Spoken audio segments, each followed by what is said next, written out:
Hello everyone, a very good evening to you all, to all my viewers and all my wonderful viewers and my dear students.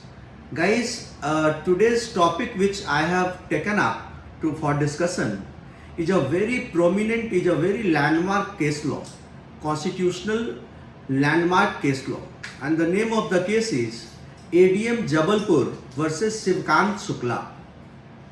नाम को ध्यान से सुनिएगा, ADM Jabalpur versus Shivkant Shukla. ये इतना landmark case है कि अगर किसी भी पीसीएस एग्जाम में या पीसीएस जे के एग्जाम में, एपीओ के एग्जाम में आप बैठते हैं और कॉन्स्टिट्यूशनल लॉ से केसेस पे क्वेश्चन है तो ये एक क्वेश्चन आपको जरूर मिलेगा। एडीएम जबलपुर के केस को समझिए। केस समझने के पहले क्योंकि ये इतना इंपॉर्टेंट केस है, इसके साइटेशन को भी जानना जरूरी है। एडीएम जबलपुर का साइटेशन है AIR ऑल इंडिया रिपोर्टर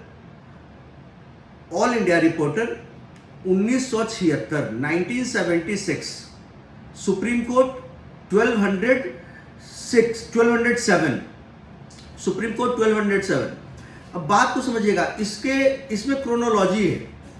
जैसे कि जो मैंने बोला कि एडीएम जबलपुर वर्सेस शिवकांत शुक्ला का जो साइटेशन है AIR ऑल इंडिया रिपोर्टर 1976 है, तो 1976 का जो लॉजिक है, जो क्रोनोलॉजी है, वो 1975 से रिलेटेड है। कैसे कोई ये कह सकता है कि ये रिलेटेड है? तो मैं आपको बताऊंगा कि कैसे रिलेटेड है। आप याद करिए कि 1975 में पूरे देश में सबसे बड़ी घटना क्या हुई थी? इमरजेंसी हुआ था।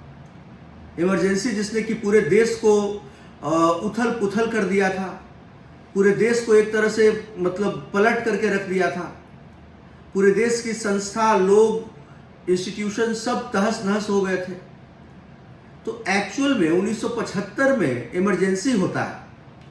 प्रधानमंत्री इंदिरा गांधी राष्ट्रपति के माध्यम से इमरजेंसी इंपोज करवाती है on the ground of internal disturbance.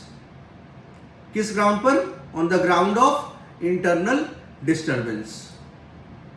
And they issue vide presidential order under article 359। They suspend all the rights of going to the courts, that is under article 14, under article 21, under article 22। Rights को ही suspend कर दिए कि हम court जा ही नहीं सकते हैं।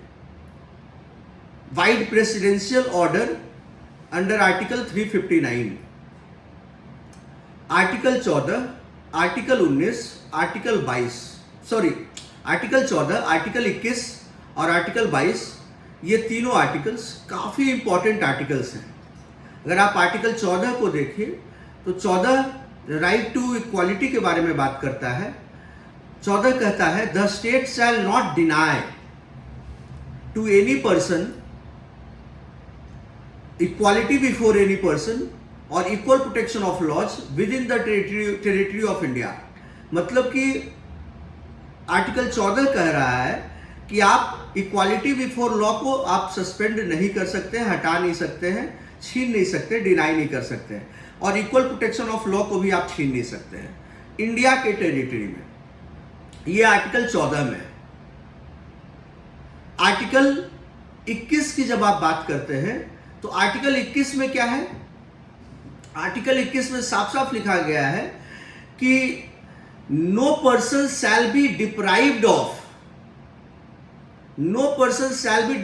Of right to life and personal liberty except according to procedure established by law.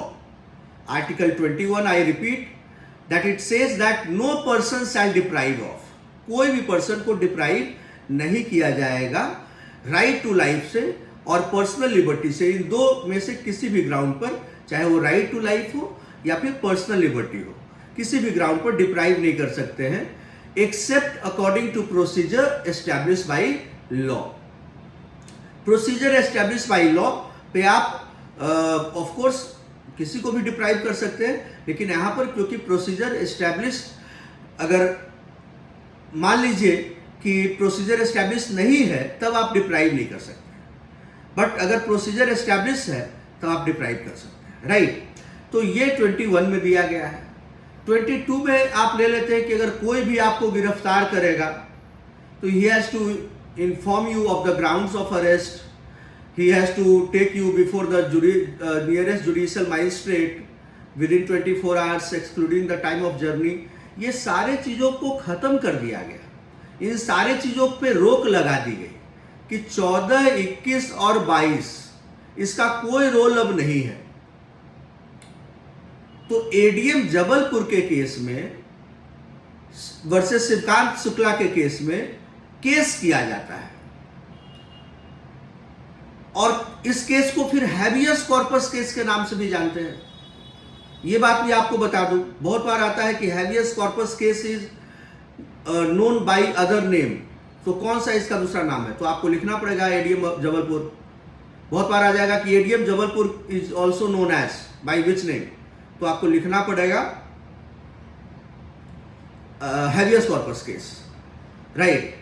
तो एडीएम जबलपुर के केस में जब ये केस होता है, जब केस किया जाता है कि 14, 21 और 22 को कैसे सस्पेंड कर दिया गया, ये तो गलत है। आप हमारे हैबियस कॉर्पस को कैसे मतलब कि छीन सकते हैं? तो इस केस में सुप्रीम कोर्ट का जो वर्बेटिम है वो मैं आपको बताता हूं कि supreme court held that during the proclamation of emergency, rights under Article 21 can also be suspended। Supreme court ने कहा कि प्रोक्लेमेशन ऑफ इमरजेंसी जब तक है, जब तक इमरजेंसी चल रही है, तब तक आर्टिकल 21 को सस्पेंड किया जा सकता है, और इसमें कोई गलत नहीं है। And no person shall have any locus standi for enforcement of such right. कोई भी आदमी का कोई भी लोकस नहीं होगा, कोई भी ग्राउंड नहीं होगा, कोई भी लोकस स्टैंडाई नहीं होगा कि वो केस कर सके। वो केस कहाँ कर सके कि मतलब कि मेरे आर्टिकल 21 को क्यों रोका गया है, मेरे आर्टिकल 21 का जो इफेक्चुएशन है, जो इम्प्लीमेंटेशन है, वो क्यों नहीं हो रहा है।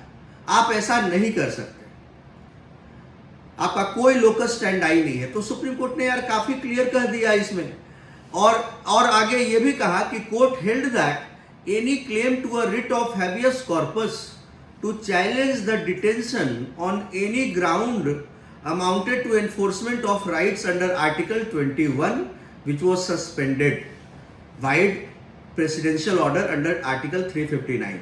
अगर हैबियस कॉर्पस को, अगर कोई कहता है कि हैबियस कॉर्पस को वापस दे दीजिए, तो ये माना जाएगा कि आर्टिकल 21 इंप्लीमेंट हो गया, और आर्टिकल प्रेसिडेंशियल ऑर्डर जो लगा हुआ है 359 में, उसके तहत आर्टिकल 21 एनफोर्स हो ही नहीं सकता। और जब एनफोर्स हो ही नहीं सकता तो हैबियस कॉर्पस का कहानी ही खत्म है, हैबियस कॉर्पस की कोई वैल्यू ही नहीं है फिर यहाँ पे। This meant that the person can be imprisoned without getting any relief whatsoever, right।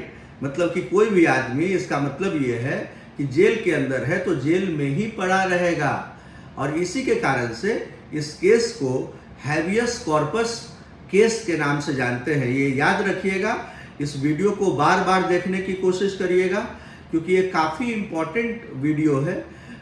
बाकी वीडियो, सारे वीडियो इम्पॉर्टेंट होते हैं, लेकिन ये कुछ ज़्यादा इम्पॉर्टेंट है क्योंकि ये हैबियस कॉर्पस केस और एडीएम जबलपुर केस का बड़ा इम्पॉर्टेंस है कॉन्स्टिट्यूशनैलिटी में।